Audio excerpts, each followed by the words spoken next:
दोस्तों ये वीडियो बहुत ही इंफॉर्मेटिव वीडियो होने वाली है। इस वीडियो में आपको पता चलेगा कि क्यों आपको LIC नहीं लेनी चाहिए, और ये सब कुछ मैं ऐसे ही हवा में नहीं बोल रहा, प्रॉपर आपको कैलकुलेशन करके दिखाऊंगा कैसे आप LIC में पैसे भर के अपने रिटर्न्स को कम कर लेते हैं। तो अगर आपको ये वीडियो अच्छी लगे तो इसको शेयर जरूर करिएगा अपने फैमिली और फ्रेंड्स के साथ, और इस वीडियो को एंड तक जरूर देखिएगा, चाहे आपकी एज जो भी हो, चाहे आपने LIC ले रखी हो या नहीं, क्योंकि आपकी लाइफ में एक ऐसा स्टेज जरूर आएगा जब आपको LIC लेने की मन में आएगी और वहीं आपका फाइनेंशियल डिसीजन गलत हो जाएगा। और इस चैनल पे मैंने बहुत सारे ऐसे फाइनेंशियल प्लानिंग कैसे करते हैं उससे रिलेटेड वीडियो बना रखी है, जिसकी मैंने प्लेलिस्ट बना दी है।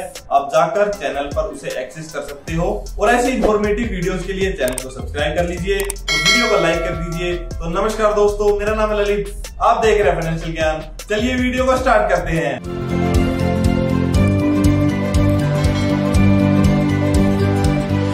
दोस्तों आज जो पॉलिसी हम डिस्कस करने वाले हैं वो एंडाउमेंट पॉलिसी है। एंडाउमेंट पॉलिसी का मतलब है एक ऐसी पॉलिसी आपको इंश्योरेंस में बेची जाती है जिनमें वो आपको बोलते हैं कि कुछ प्रीमियम आपको देना पड़ेगा, जिसके चलते कि अगर आपको बीच में कोई क्रिटिकल इलनेस हो जाती है या भगवान ना चाहे आपकी डेथ हो जाती है, तो वो अमाउंट जो आपने जितने की इंश्योरेंस करा रखी है, जैसे लेट से 1 करोड़ रुपए की आपने इंश्योरेंस करा ली, तो अगर आपको गलती से कुछ हो गया तो 1 करोड़ रुपए आपकी फैमिली को मिल जाएंगे, और अगर नहीं हुआ तो टिल दी मैच्योरिटी जितने साल में वो पॉलिसी पूरी होगी तो भी आपको 1 करोड़ रुपए मिल जाएंगे। तो ये सुनकर बहुत सारे लोग खुश हो जाते हैं कि पैसे तो भर ही रहे हैं, कुछ हो गया तो भी पैसे मिल जाएंगे और टाइम पीरियड पूरा हो गया तो भी पैसे मिल जाएंगे। लेकिन हैक यही है, इंश्योरेंस कंपनीज को पता है कि इस चीज को सुनकर लोग जो है भाग जाएंगे, तो ये जो है प्रोडक्ट सबसे ज्यादा बिकता है। और ये प्रोडक्ट हमें क्यों नहीं लेना चाहिए ये मैं आपको अभी बताता हूँ। लेट से हम किसी एक इंश्योरेंस पॉलिसी को लेते हैं, जो कि लेट से मैं एक इंश्योरेंस पॉलिसी सर्च कर रहा हूँ, मेरे को 1 करोड़ रुपए की LIC चाहिए। मैंने क्या किया, मैं डायरेक्ट LIC की वेबसाइट पे चला गया ये देखने के लिए कि वो 1 करोड़ की पॉलिसी का प्रीमियम कितना आ रहा है। तो ये लोग आप खुद भी चेक कर सकते हो। डायरेक्ट हम गूगल ओपन करेंगे, गूगल ओपन करने के बाद हम LIC जब टाइप करेंगे तो LIC की वेबसाइट खुल के आ जाएगी आपके सामने। LIC की वेबसाइट ओपन होने के बाद हम LIC की वेबसाइट में जाएंगे। उसके बाद LIC की वेबसाइट पे जाने के बाद जब हम नीचे जाएंगे तो नीचे जाने के बाद हमें कैलकुलेटर मिलेगा। कैलकुलेटर हमें कैलकुलेट करके बता देगा कि हमारा प्रीमियम कितना आएगा अगर हमें 1 करोड़ रुपए की पॉलिसी चाहिए तो कैलकुलेटर ओपन करने के बाद मैंने इसमें अपना नेम भर दिया। आप अपना नाम और नंबर भरने के बाद जब सारी इंफॉर्मेशन फीड कर दोगे तो नेक्स्ट पे जब आप क्लिक करोगे तो ये आपसे पूछेगा कि आपको कौन सा जो है प्लान का वो जानना है। तो हम क्विक कोड फटाफट से कर लेते हैं कि ये जो है हमें फटाफट से बता देगा। तो इसमें ये कुछ इसके प्लान आ रहे हैं, तो हम एंडाउमेंट के प्लान देखेंगे जो हमें ऑफर किए जाते हैं। एंडाउमेंट में किसी भी प्लान को जब हम चेक करेंगे तो ये इनकी कुछ न्यू एंडाउमेंट प्लान आया हुआ है। लेट्स से इसी को चेक कर लेते हैं क्या ये सीन है इसका। तो इसको जब आप चेक करोगे तो ये पूछेगा कितने का आपको कवरेज चाहिए, तो मेरे को 1 करोड़ रुपए का कवरेज चाहिए। 1 करोड़ के कवरेज के बाद ये पूछेगा कितनी एज तक चाहिए, तो मैक्सिमम लोग 55-60 की उम्र तक लेते हैं, तो मैक्सिमम एज हम इसमें भर देते हैं। एक्सीडेंटल बेनिफिट्स भी चाहिए हमें, उस पर क्लिक करके जब आप चेक करोगे तो ये आपको बता देगा कि आपका प्रीमियम कितना आ रहा है। तो इसमें जब आप प्रीमियम चेक करोगे तो हमारा ईयरली प्रीमियम 2,64,000 आ रहा है। इसको मैं देखता हूँ ये मंथली प्रीमियम कितना दिखा रहा है हमें। तो मंथली प्रीमियम जब आप चेक करोगे तो वो आपका 22,511 रुपए आ रहा है। यानी हर महीने अगर आप 22,511 रुपए भरते हो तो आपको 1 करोड़ रुपए का इंश्योरेंस मिल जाएगा। अगर बीच में आपको कुछ हो गया तो आपको 1 करोड़ रुपए मिल जाएंगे आपकी फैमिली को, और नहीं होगा तो भी आपको 1 करोड़ रुपए मिल जाएंगे। और यही हम फंस जाते हैं, क्योंकि इसमें क्या है कि इन्वेस्टमेंट भी आपकी करवा रहा है और इंश्योरेंस भी आपको दे रहा है। हमें कोई भी ऐसा प्रोडक्ट नहीं लेना चाहिए जो कि इन्वेस्टमेंट और इंश्योरेंस एक साथ दे रहा होता है। हमेशा इंश्योरेंस को अलग रखिए और इन्वेस्टमेंट को अलग रखिए। अब अगर आप एक इंटेलिजेंट इन्वेस्टर हो तो नेक्स्ट क्वेश्चन आपका होना चाहिए कि अगर हमें ये इंश्योरेंस नहीं लेना तो हमें कौन सा इंश्योरेंस लेना चाहिए। इसकी जगह आप एक टर्म इंश्योरेंस ले सकते हो। टर्म इंश्योरेंस कौन सा होता है? टर्म इंश्योरेंस में आपको कुछ मनी पे करना पड़ता है, लेकिन एट द एंड आपको कुछ भी नहीं मिलता। अगर बीच में आपको कोई दिक्कत हो जाती है, क्रिटिकल इलनेस हो जाती है, एक्सीडेंट हो जाता है या भगवान न चाहे डेथ हो जाती है, तो आपको 1 करोड़ रुपए आपकी फैमिली को मिल जाएगा। लेकिन टाइम पीरियड पूरा होने के बाद आपको कुछ भी नहीं मिलेगा। और ये सुन के बहुत सारे लोग इसे मना कर देते हैं, लेकिन इसका बेनिफिट क्या है अभी मैं आपको स्क्रीन पे चल के दिखाता हूँ। तो इसका बेनिफिट देखने के लिए हम गूगल पे जाएंगे और पॉलिसी बाजार की वेबसाइट पे चेक करेंगे। तो पॉलिसी बाजार का टर्म इंश्योरेंस आपको दिख जाएगा। जब वेबसाइट पे जाओगे तो टर्म इंश्योरेंस पे जब आप क्लिक करोगे तो ये आपकी कुछ डिटेल्स वगैरह मांगेगा। आप अपनी इसमें जब डिटेल भर दोगे, डिटेल भरने के बाद ये आपकी कुछ फैमिली डिटेल मांगेगा, तो आप उसमें अपने हिसाब से भर देना। तो सारी डिटेल जब आप भरने के बाद आगे जाओगे तो ये हमें दिखा रहा है 1 करोड़ का टर्म इंश्योरेंस हमें 2000 रुपीज, 1500 रुपीज, 1500 रुपीज, 1300, 1500 इसके आसपास मिल रहा है। यानी कहाँ तो आपका जो है 22,500 था, कहाँ ये 1500, 2000 रुपए में आपको टर्म इंश्योरेंस मिल रहा है। और टर्म इंश्योरेंस की सबसे खास बात ये है कि आज आपने जिस अमाउंट पे बुक कर दिया, लेट से 2000 रुपए पे बुक कर दिया, तो वो लाइफ टाइम जब तक आपका चलेगा वो 2000 रुपए ही रहेगा, उसकी ये जो है कॉस्ट नहीं बढ़ाते। और 2-4-5 साल बाद जब इन्फ्लेशन बढ़ जाएगी तो 2-4 हजार रुपए कोई मायने नहीं रखता। तो 2-3 हजार में जब हमें टर्म इंश्योरेंस मिल जाता है, मैक्सिमम से मैक्सिमम हम 3000 लेके चलते हैं, तो 22,500 में से जब हम टर्म इंश्योरेंस ले लेंगे तो हमारी जो है लाइफ सिक्योर हो जाएगी। कोई भी दिक्कत हो तो हमें 1 करोड़ रुपए मिल जाएंगे। अब बच गए आपके 20,000 रुपए, 20 भी छोड़िए, हम 19,000 रुपए भी अगर उसमें से बचा लेते हैं तो उसको हम इन्वेस्ट कर देंगे और हमारा इन्वेस्टिंग का कॉर्पस बन जाएगा। तो हमारे दोनों गोल बीट हो जाएंगे। सबसे पहले तो इंश्योरेंस हमारा मिल गया 2-3 हजार रुपए में, और टर्म इंश्योरेंस लेने के बाद हमारी लाइफ सेव हो गई। अब बचा कि जो बाद में हमें 1 करोड़ रुपए LIC देने वाला था उसका क्या।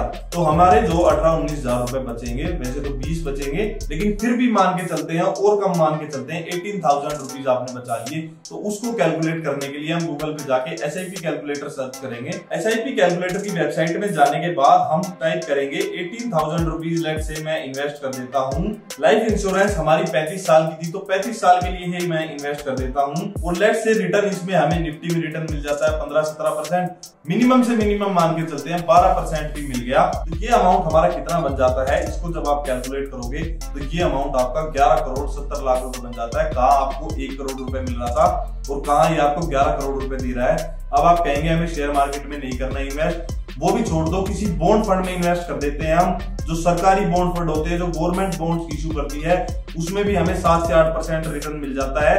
तो 7 से 8% का जब 8% आप कैलकुलेट करोगे तो 8% से भी आपके 4 करोड़ 20 लाख रुपए बन जाते हैं। 1 करोड़ से ये अब भी 3 करोड़ 20 लाख ज्यादा है। वो भी छोड़ दो, आप अगर आप किसी बैंक में भी इन्वेस्ट कर देते हो FD के हिसाब से हर महीने, वहां भी आपको 5% मिल जाता है। उसको कैलकुलेट करके देखते हैं तो बैंक में भी आपको 2 करोड़ रुपए मिल जाता है, ये भी उसका डबल अमाउंट है। तो आप सोच के देखिए LIC में अगर आप इन्वेस्टमेंट के तौर पे इसे कर रहे हो तो ये कितना आपका जो है लॉस हो रहा है। इन्फ्लेशन आपकी 6% होती है, 6% से महंगाई बढ़ जाती है। तो जब तक आपको 1 करोड़ रुपए मिलेगा उस टाइम तक उस 1 करोड़ की कोई भी वैल्यू नहीं रह जाएगी। इस चीज को देखने के लिए आपके आसपास जिन्होंने भी LIC ले रखी थी और उनकी जिनकी अब मैच्योरिटी है, तो वो देखिए उन्होंने उस टाइम पे कितने लाख, 2 लाख, 5 लाख की जो है LIC ली थी। आज की डेट में उनकी मैच्योरिटी हो रही है और उनको जो पैसा मिल रहा है वो किसी काम का नहीं है। आज की डेट में 1-2-5 लाख रुपए में क्या ही होता है। तो ये तो बात हो गई कैलकुलेशन के साथ कि क्यों हमें एक एंडाउमेंट पॉलिसी नहीं लेनी चाहिए। मैं किसी स्पेशल LIC के लिए नहीं बोल रहा, किसी भी कंपनी की आपको एंडाउमेंट पॉलिसी नहीं लेनी। इंश्योरेंस आपको सिर्फ 2 ही लेने चाहिए। एक टर्म प्लान ले लीजिए जिससे आपकी लाइफ सिक्योर हो जाए, दूसरा आप एक हेल्थ इंश्योरेंस ले लीजिए जिससे आपकी हेल्थ की जो है सेफ्टी हो जाए। और हेल्थ इंश्योरेंस में भी बहुत सारी चीजें होती है देखने की, टर्म में भी बहुत सारी चीजें होती हैं। उसके लिए आप मेरे से कनेक्ट कर लेना, नंबर मैंने दे ही रखा है आपको, वो सब मैं आपको बता दूंगा। अब बात करते हैं कि जो मेन सवाल लोगों के मन में आते हैं कि LIC तो सेफ है, हमारा पैसा डूबेगा तो नहीं। तो निफ्टी 50 भी सेफ है क्योंकि 50 जो कंपनियां होती है वो भी कभी नहीं डूब सकती। पिछली वीडियो में मैंने आपको अच्छे से समझाया था ये बात। और LIC कहाँ पैसा लगाती है, LIC खुद इन्हीं कंपनीज में पैसा लगाती है, ये सब आपको पता ही होगा। अब क्योंकि मैं तो हर चीज से जुड़ा हुआ हूँ, mutual fund, share market, real estate वगैरह, तो मेरे को तो पता ही है ये सब कैसे प्ले आउट होता है। लेकिन फिर भी बहुत सारे लोग ऐसे होते हैं जिनको ये बात समझ में नहीं आती है, वो कहते हैं LIC ही करनी है। तो इसके अलावा आप किसी गवर्नमेंट बॉन्ड के म्यूचुअल फंड में लगा दीजिए। गवर्नमेंट का बॉन्ड तो कभी नहीं डूब सकता, वो भी आपको 7-8% रिटर्न दे देता है लॉन्ग टर्म में। और वहां भी नहीं तो मैंने आपको बैंक की कैलकुलेशन भी दिखाई है, वो भी आपके इस रिटर्न को बीट कर देगा। अब जिन भी लोगों को ये बात समझ में आ गई, उनको जो सबसे बड़ी प्रॉब्लम फेस करने को मिलेगी वो ये है कि LIC में आपकी ऑब्लिगेशन होती है, आपको पैसे ही भरने पड़ते हैं। अगर आप नहीं भरोगे तो आपका अमाउंट डूब जाएगा, आपको दिक्कत हो जाएगी। तो बहुत सारे लोग इसी चक्कर में LIC को भरते रहते हैं। लेकिन म्यूचुअल फंड क्या है, उसमें कोई ऑब्लिगेशन नहीं है, बीच में आप उसे रोक सकते हो। तो बहुत सारे लोग अपनी SIP रोक देते हैं क्योंकि ये कंपाउंडिंग लॉन्ग टर्म में इफेक्ट दिखाता है। कुछ साल अगर आप इन्वेस्ट करोगे तो आपका पैसा इतना नहीं बनेगा। इसलिए बहुत सारे लोग बीच में जब भी जरूरत पड़ती है तो उस पैसे को निकाल लेते हैं। तो ये डिसिप्लिन आप में होना चाहिए। अगर ये डिसिप्लिन नहीं है तो इस फॉर्मूले को फॉलो मत करिएगा, क्योंकि बहुत ही कम ऐसे लोग होते हैं जो लंबे टाइम तक रेगुलर इन्वेस्ट करते रहते हैं और बीच में पैसा नहीं निकालते। ये इंश्योरेंस, LIC वगैरह इसीलिए सक्सेसफुल है क्योंकि इनमें जो है आप बीच में पैसे नहीं निकाल सकते और आपको भरना ही भरना पड़ता है प्रीमियम।